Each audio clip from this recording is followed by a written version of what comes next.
Hello दोस्तों, good morning, Radhe Radhe. कैसे हैं आप लोग? आशा करती हूँ आप लोग बहुत अच्छे होंगे। मैं भी यहाँ पे बहुत अच्छी हूँ।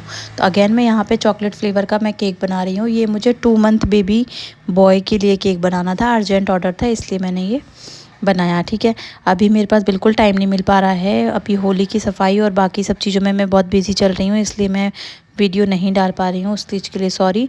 कल मैं स्टैंड मेरे पास आ चुका है, जो रिंग स्टैंड था केक वाला जिसका आप लोगों को इंतज़ार था, उसको मैं डेकोरेशन करना कैसे करना है वो मैं आपको कल के वीडियो में 100% दिखाऊंगी, क्योंकि उसका डेकोरेशन वैसे का वैसे ही है। मैं उसको आपके सामने निकालूंगी और आपके सामने ही इसको डेकोरेट करना भी बताऊंगी। पक्का 100% मैं कल इसका वीडियो अपलोड करूँगी ही करूँगी। तो यहाँ पे मैं चॉकलेट फ्लेवर का केक बना रही थी, तो मेरे पास जो रिमेनिंग क्रीम जो होती है ना, वो बच जाती है जो पिछले केक की, उसी केक क्रीम को मैं यूज़ कर रही हूँ, इसलिए इसका कलर ब्लू है ना। तो मैं देखिए बेबी बॉय के लिए क्रीम केक बना रही हूँ। तो बहुत सिंपल सा केक है, उन्होंने कोई डिज़ाइन नहीं दिया था, कस्टमर ने अपने हिसाब से बनाना था। तो मैंने सिंपल तरीके से टॉपर्स का यूज़ करके मैंने केक बना के उनको दिया और उनको बहुत अच्छा लगा था। अब समर्स आ रहे हैं दोस्तों, तो अब समर्स में क्या होगा ना, फॉन्डेंट पे काम करने में बहुत प्रॉब्लम होगी, है ना।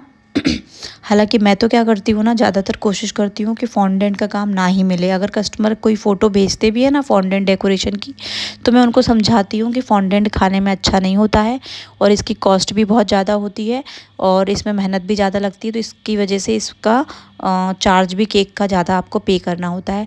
तो आप इससे अच्छा है कि आप सेमी फॉन्डेंट ले लीजिए या फिर आप क्रीम वर्क पे आप केक ले लीजिए, क्योंकि ये मतलब वेस्ट है, बस डेकोरेशन के लिए यूज़ होता है। मैं इस तरह से कस्टमर को कन्वेंस करती हूँ और फिर मैं क्रीम वर्क में ज़्यादा प्रेफर करती हूँ।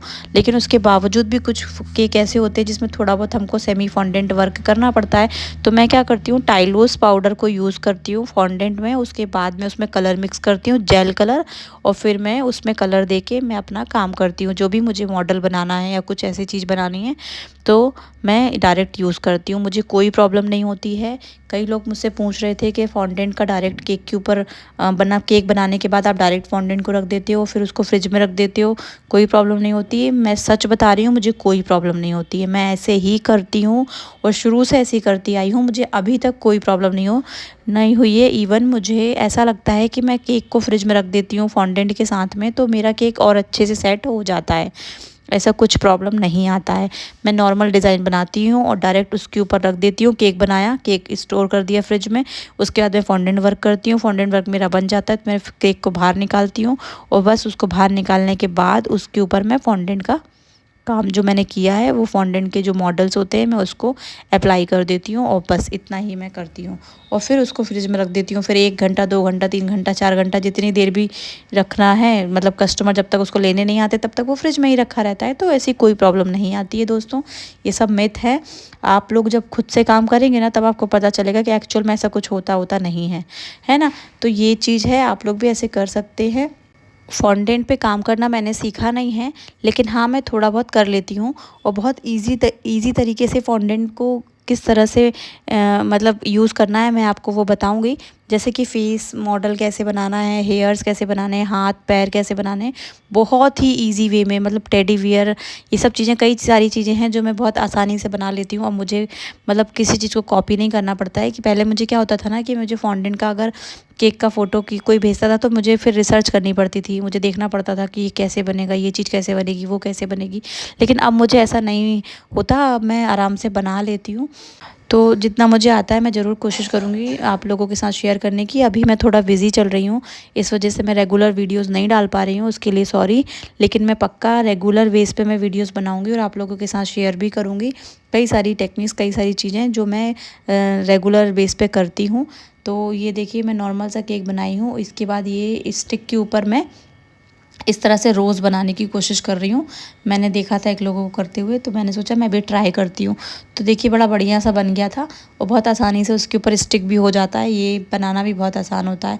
तो आप लोग भी ट्राई करिएगा अगर आप लोगों को अच्छा लगे, और प्लीज़ मेरा सपोर्ट करिएगा अगर आप लोगों को ऐसा लगता है कि मैं थोड़ा भी एफ़र्ट्स आप लोगों के लिए दे रही हूँ या मैं कुछ थोड़ा बहुत भी आप लोगों का हेल्प कर रही हूँ। तो एक लोग पूछ रही थी कि केक के ऊपर डोम बन जाता है, उसके लिए क्या करें। तो देखिए, डोम बनने वाली प्रॉब्लम तो मुझे आज तक नहीं हुई है। हो सकता है प्रीमिक्स से केक बनाने से, मतलब स्पॉन्ज बनाने से डोम नहीं बनता हो और स्क्रैच से बनाते हैं तो उससे बन जाता हो, लेकिन स्क्रैच से भी मुझे अभी तक ऐसी प्रॉब्लम नहीं आई है। तो आप लोग क्या करा करिए ना ही ज़्यादा पतला ना ही ज़्यादा गाढ़ा, बैटर को नॉर्मल रखा करिए। और जो टिन है ना, टिन का हाफ पार्ट जो होता है उतना ही बैटर मतलब टिन में डाला करिए। हो सकता है उसकी वजह से भी डोम साइज़ मतलब डोम बन जाता हो, है ना। तो इस तरह की कुछ है ट्रिक्स जो अप्लाई करने पे हो सकता है डोम ना बने। तो दोस्तों, ये वाला केक मेरा बन गया है। आप लोगों को कैसा लगा आप लोग बताइएगा। बहुत सिंपल सा है। जब से ये केक के ऊपर जो पेपर टॉपर्स आ गए हैं ना, तब से केक का काम इतना आसान हो गया है ना कि मैं क्या बताऊँ।